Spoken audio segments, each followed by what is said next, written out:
this guy's not what rescuers are looking for. They're looking for the ones without something to float on. These policemen want to find those who are stranded and need help. There's one on the left over here. I don't know if they want off. Okay. I think my battery's about dead. Do you want out over there? Not everyone wanted out. This trio just wanted to experience the town's worst flood. But for Charlie Boyd, the flood drafted him and his boat as a floating taxi. Ain't nothing like driving down Main Street of Kingfisher. There you go.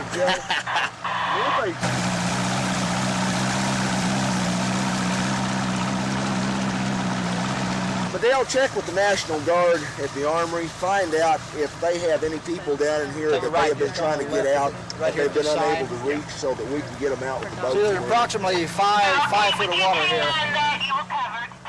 On the first trip, navigation seemed difficult. Until the first rescue. And then, it looked like the rescuers would need help. You better hurry. We're sinking. Woo! Okay. We're going to the other side, check see if there's anybody else in there. Cold. We needed the ladder after all, didn't we, Gary? Yeah. Just going this way, see?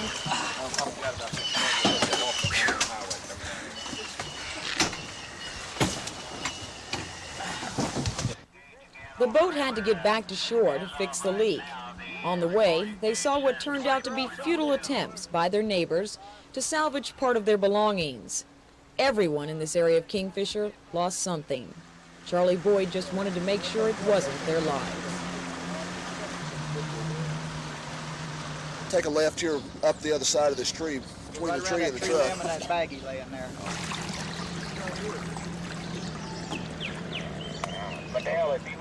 The policemen on board served as lookouts, watching for any sign of movement or cry for help. Got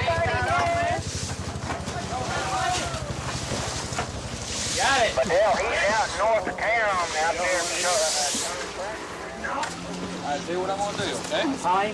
Come on. I'm going to get down here and sit down, all right? I'm standing on the ground right now, okay? See where I'm standing? Yeah. Okay. Grab your legs right there. Thanks a lot. Watch them shoot her then. Shove out on that tree. Shove out on this tree. After the rescue, confusion, anger, thankfulness. For some, curiosity, followed by fear.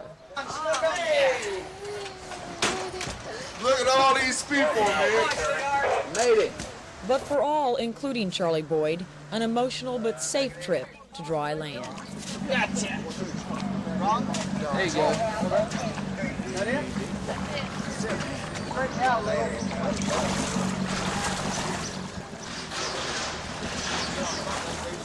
Sherry Sellers, Action 4 in Kingfisher, Oklahoma.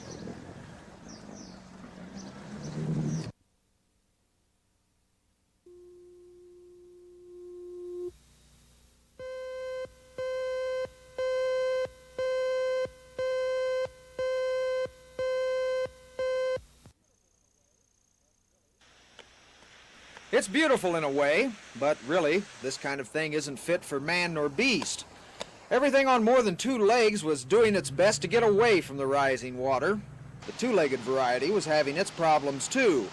Water is spilling over some roads, making it tough to get around. The water finally got high enough just outside of Coyle to close off Highway 33 here. But as you can see, that hasn't kept it from becoming a tourist attraction. Curiosity seekers wandered the bridge, looking at what Mother Nature had done to their river. Not all of the curiosity was idle, however. Ed Ford owns farmland on the river's edge, and he's worried about what the flood is doing to his soil. If you have still water like's coming back in here, you have damage to the crop. But you don't have too much damage to the soil because the still water don't wash. And you have sedimentation, which gives you a little bit of productivity to your ground after everything's gone. But if it's fast water, it'll wash the crop away, plus the soil too. Later in the day, just downriver from Coyle in Perkins, there was something besides soil to worry about. This river offers them a lot of entertainment.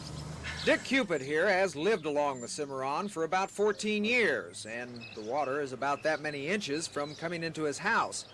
Last flood, he moved everything out, but the water missed coming inside by an inch. This time, he says he won't move anything until it gets within an inch. Ted Brown, Action 4 near Perkins, Oklahoma.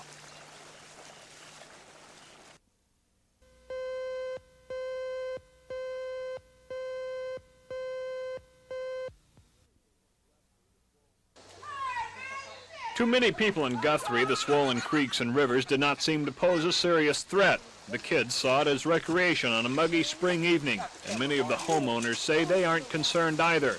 The Red Cross disaster teams left Guthrie late in the afternoon, and city officials say they're keeping an eye on the situation. The water did come close to some homes in the low-lying outskirts of town, but it did not reach them. The main cause of the problem is the swollen Cimarron River that covered part of Highway 77 just north of Guthrie with several feet of water.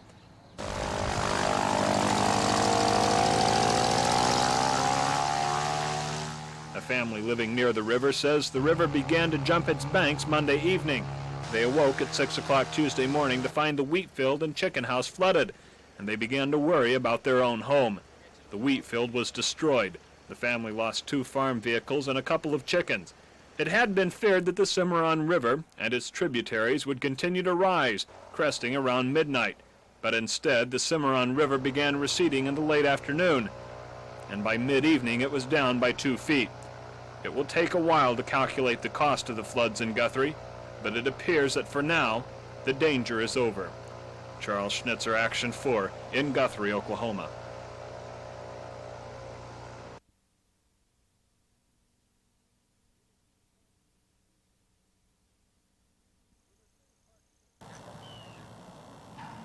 When the City Park Commission vetoed a plan for an elementary school in McKinley Park Wednesday, it complicated things. The school would have housed students from 2 older elementary schools targeted for closing.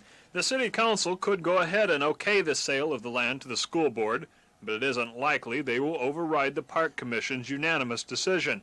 Instead, the school board will likely build a new school for handicapped children on the city's south side, and will rearrange the students at the 2 older schools. Eugene Fields and Woodard School are targeted to be closed right away. Probably not until after the 82-83 school year had the new building been built, because it would be ready after that. But now, since we're not going to be able to build the new building, the building should be closed right away, and the students that live in the neighborhood dispersed to buildings where there is excess space. They've been serving lunches at Eugene Field Elementary School for more than 70 years. The board feels it would take too much money to bring this school and Willard School up to standard, and they say the 2 should be closed before they become unsafe.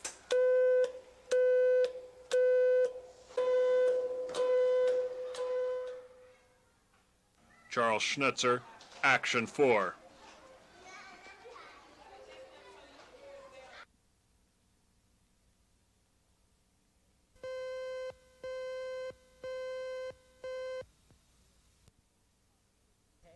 Fort Chaffee has had a reputation as a hotbed of Cuban refugees. The refugees are gone now, and the militants have been replaced by the military.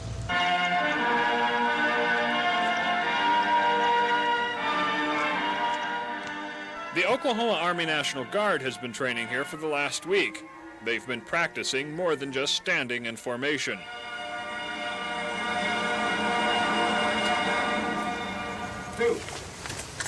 First Sergeant Warren W. Ralston is awarded the Oklahoma Distinguished Service Medal. Today they were welcoming Governor George Knight of the base to inspect the troops and to issue citations. Congratulations to you, sir. Thank you.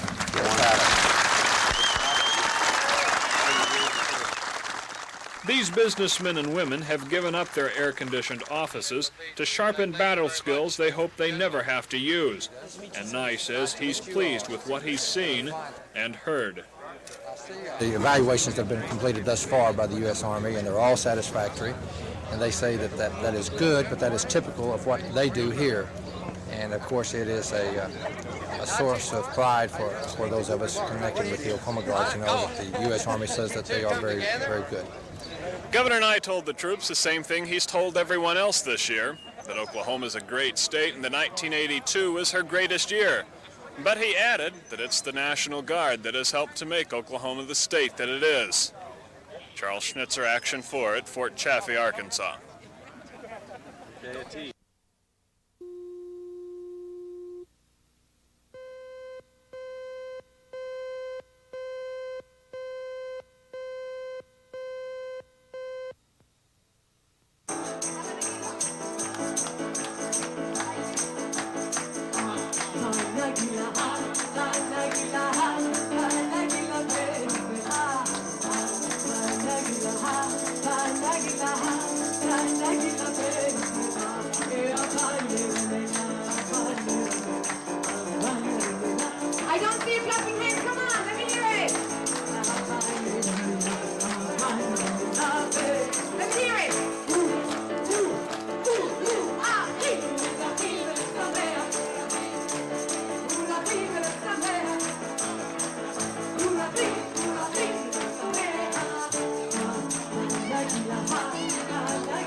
Roger Dale Hayes, who was sentenced to die by lethal drug injection for the murder of 9-year-old Carrie Kendall 2 years ago, gets a second trial. The first one was declared a mistrial when it was learned one of the jurors had provided help in the search for the girl when she was first reported missing. The same prosecuting and defense attorneys are here, but now an entirely new jury must be selected, and the trial will start all over. Defense attorneys had tried to move the trial to Stillwater, saying there was too much publicity about the case to hold it here in Guthrie. The judge denied that request. The trial will take place in Guthrie, Judge Ray Wall presiding. Bellishaw, Action 4 at the courthouse in Guthrie.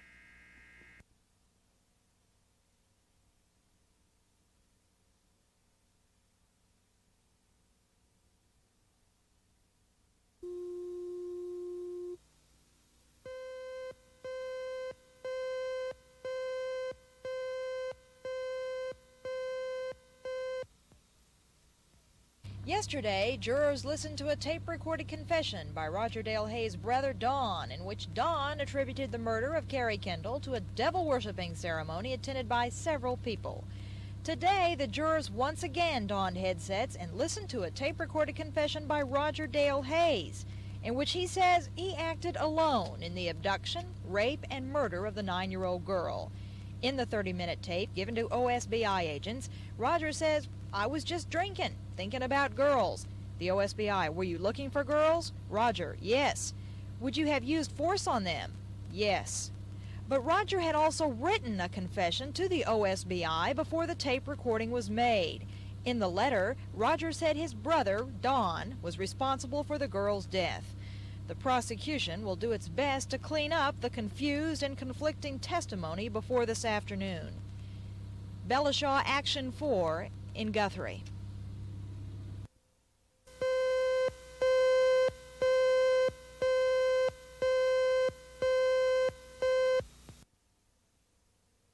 Do it. Man, I didn't shoot your car. Man, you got a twin brother running around the city or something, man? Shoot your car, man. I didn't shoot your... The suspect leaned out of the window with a pistol and fired 4 shots. The victim was hit in the back by 1 bullet, which has left him partially paralyzed. Witnesses described the suspect to police as a black male. Okay, right now we have a committee set up for our fundraising.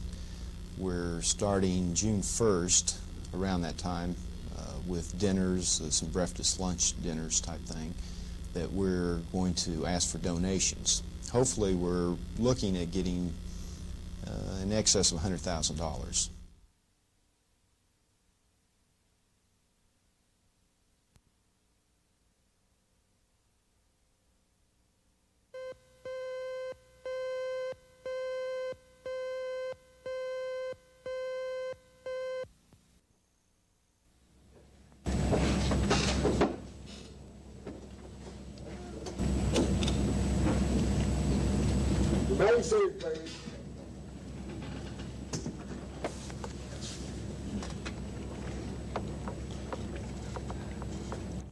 The jury has been polled. The verdict is unanimous.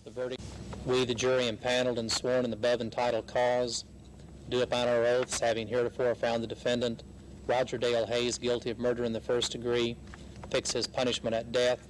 Signed, Billy J. Smith, foreman.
Jack Gales has been working the floodgates at Lake Overholser for 31 years.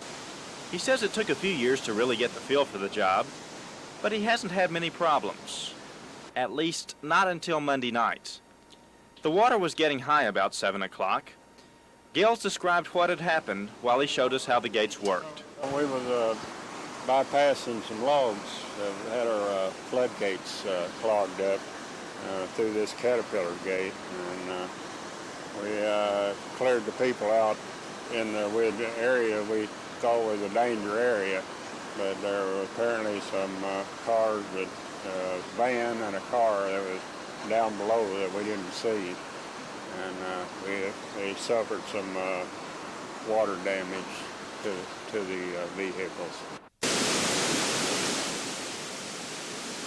The record May rains had filled Lake Overholser. Water released out of the lake into the North Canadian flooded a part of this sandbar. The van and cars had been parked there. Gales said he tried to warn them, but his PA system was broken. I walked up and down the dam and with a flashlight and hollered at them and told them that we need to get them out of there. And I thought they were all moved out, but apparently there was some that didn't get the warning. As of Tuesday afternoon, neither Gales nor the city had heard anything from the owners of the vehicles. Bill Ross, Action 4 at Lake Overholser.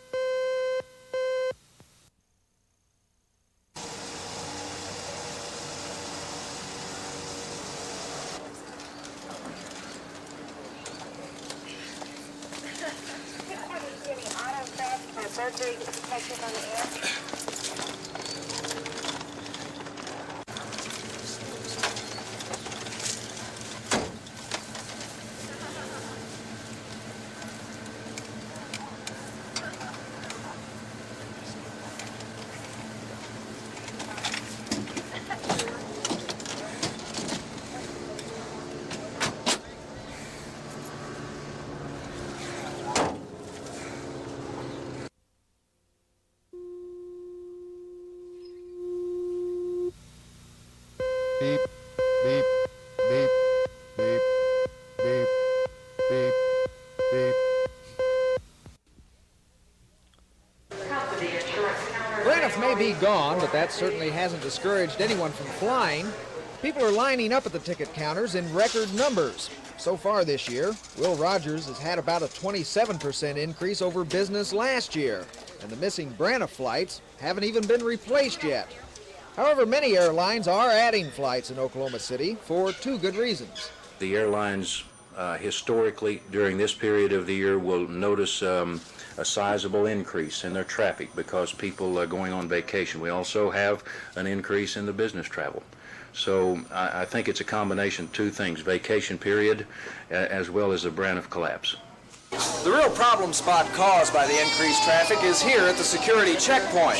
Early in the morning around 7 o'clock, there are 9 flights leaving within an 18-minute time period. It wasn't bad this afternoon, but security personnel say in the morning, about 600 people are lined up all the way back up the concourse to the ticket counters, waiting to get checked in. During that time, visitors aren't allowed past the checkpoint on one concourse. It's just as bad in the evening. From about 7:30 to 10:30, 9 flights unload people and, of course, their baggage within minutes of one another. Officials say if it weren't for the recently installed baggage system, folks would be stacked up waiting for their luggage even deeper than they are now. Airport management says they are shuffling personnel to handle those time periods. It's hectic, but they say they'd rather deal with an increase in business than a shortage of it. Ted Brown, Action 4 at Will Rogers World Airport.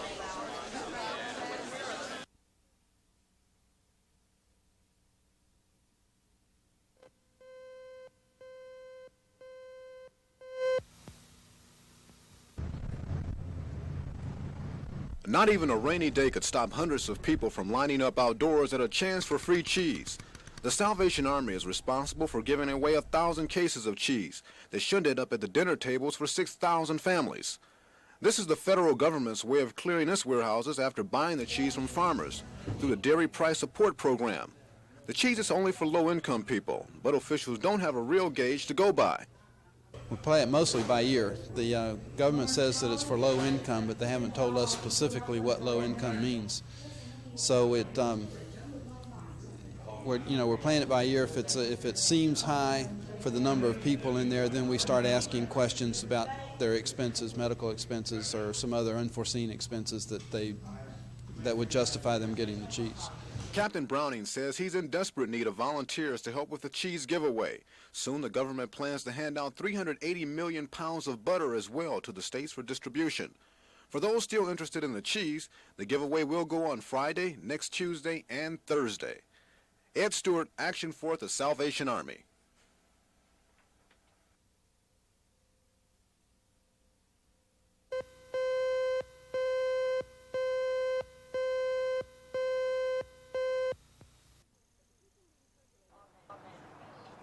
The petition being circulated today in Moore is opposing the school board's move to hire outside legal counsel. The school board will be spending a lot of money on attorneys who are dealing with the recent firing of 6 school administrators. People who are signing the petition feel taxpayers' money should not be spent this way. We mainly want to file our grievance with the school board, saying that we do not feel that they are listening to the people of the district. And we don't feel that taxpayers should have to pay for the outside legal counsel and for the law firm that has been hired to defend Spence in the libel suit that's been filed against him. We just do not feel that the taxpayers should have to pay for this. Proponents of the petition tried to get their views heard at the last school board meeting, but were unsuccessful. This time, when they go back on June 14th, they hope to have over 5,000 signatures to back them up. They want education, not litigation. Carol Lambert, Action 4 in Moore.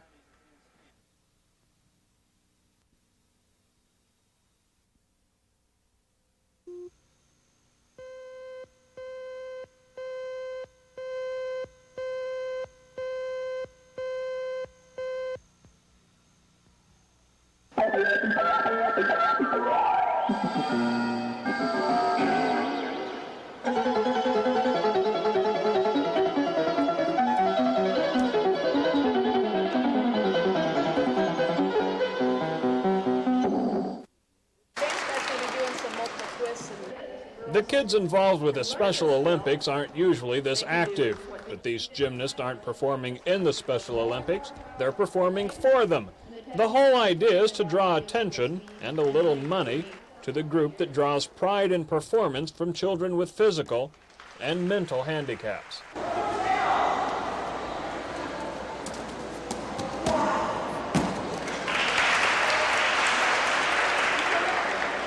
Involvement was the key word as Shepherd Mall and the Special Olympics tried to get shoppers to get involved themselves through information for the adults and games for the kids. The donations didn't raise a lot of money, but that was secondary anyway. The real goal was just to get people to realize the Special Olympics are there and to want to get involved. Charles Schnitzer, Action 4.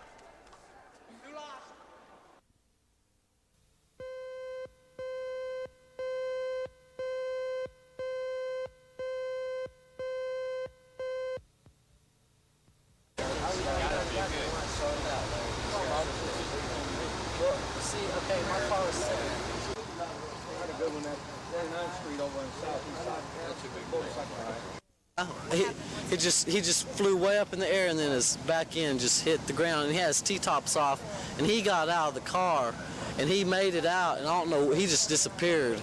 And then they think there's a girl in the car. That's what they're trying to find out right now.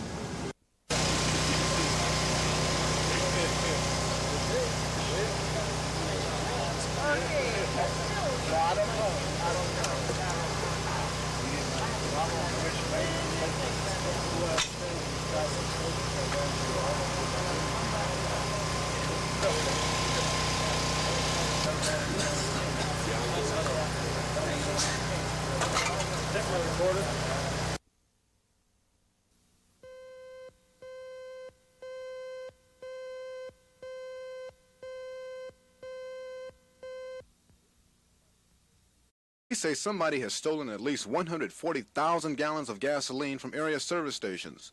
In the last 6 months, the white tanker truck has been seen pulling in stations late at night when the businesses are about to close.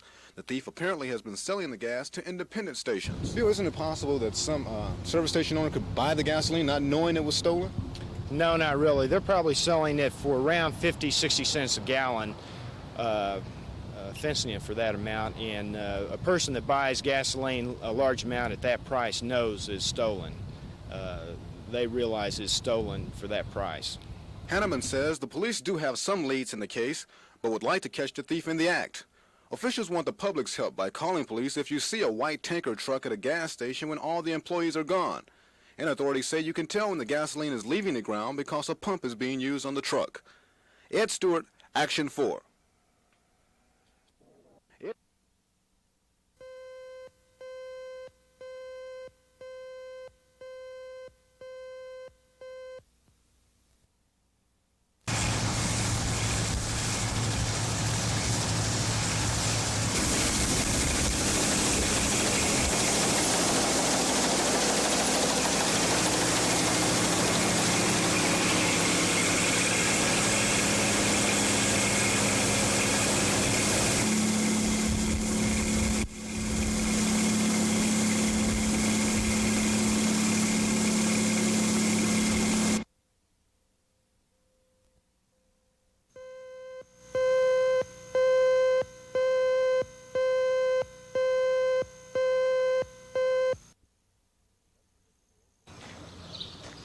The unpredictable Oklahoma weather struck again last night without warning at the Goldsby Airport.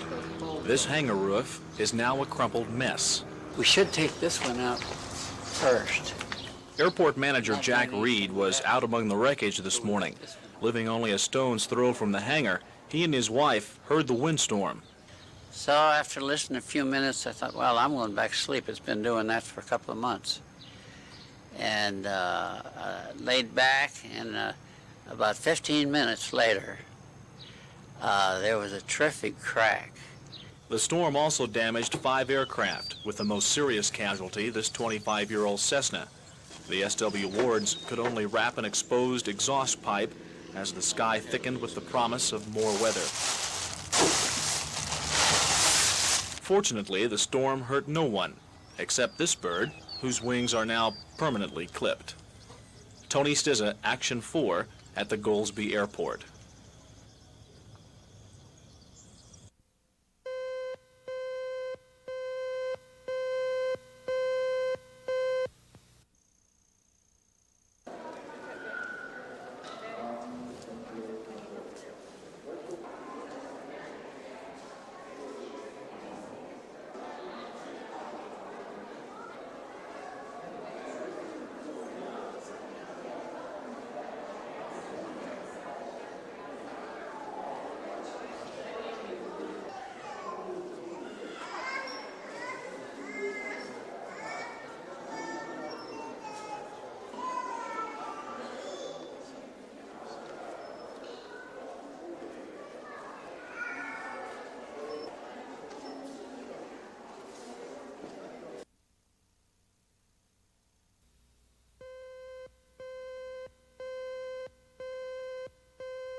For nearly 5 decades, the John A. Brown warehouse stood as a downtown landmark, but the 6-story warehouse and the smaller Lawyer building next door were throwbacks to another time.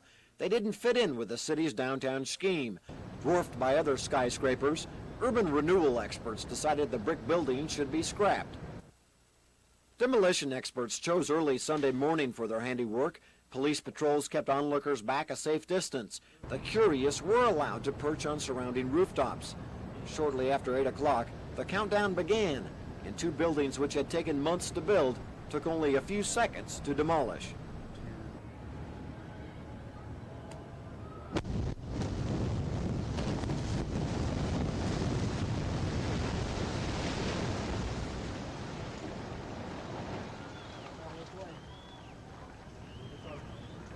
A thick cloud rolled slowly across the city, sandblasting downtown, depositing a fine dust on nearly everything. A quick survey showed little damage to surrounding structures. A A few broken windows in a nearby parking garage and dust in Plaza fountains seem to be the worst of the damage. A more complete survey will be taken once the cleanup is complete. When the tractors finish clearing the debris away, construction will begin on the new $60 million Leadership Square Office Center. The construction will take considerably longer than the destruction. The new office buildings won't be finished until 1984. Scott Wallace, Action 4, downtown Oklahoma City.